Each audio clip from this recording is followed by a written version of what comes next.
1960, Jane Goodall made a pretty amazing discovery. She witnessed chimpanzees in Tanzania making and using tools. Now, that was something we thought only people could do, but the British researcher was just getting started, and 5 decades later, she's still going, as Jim Clancy reports. Well, the research began with one young girl and a notebook and a pencil out there in the rain and in the sun every day, and gradually learning more and more about the complex structure of these beings, learning them as personalities, learning about their behavior that's so like ours. On July 14th, 1960, Jane Goodall first set foot on the shores of Lake Tanganyika in what is now Tanzania's Gombe National Park. 50 years later, Dr. Jane Goodall is a world-renowned primatologist. It's totally changed. The research methods have completely changed, although a lot of the field staff still go out and write their notes, and when I'm there, I do too.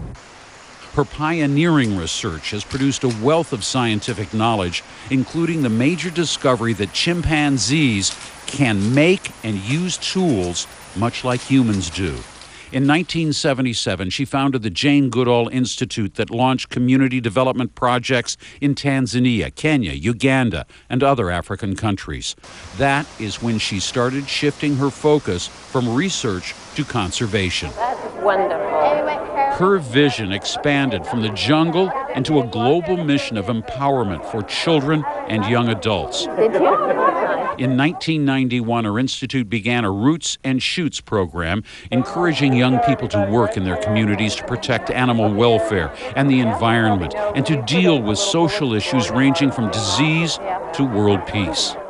It's spread like wildfire across China.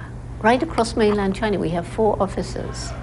And there are about 700 active groups of all ages, especially in the universities.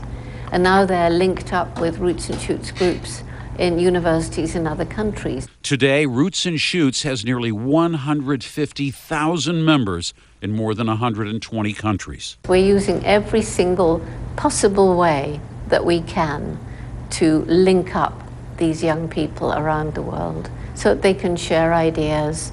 Absolutely, internet, tweeting, Facebook.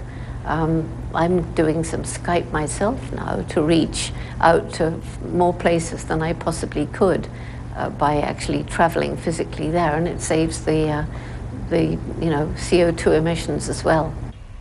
Today, Jane Goodall travels an average of 300 days a year, speaking about the threats facing endangered species and other environmental crises, as well as her own reasons for hope. I think actually my mission in life is to give people hope, because if we lose hope, then it's the end. And so I just hope that people understand that for every single one of us, our life is making a difference.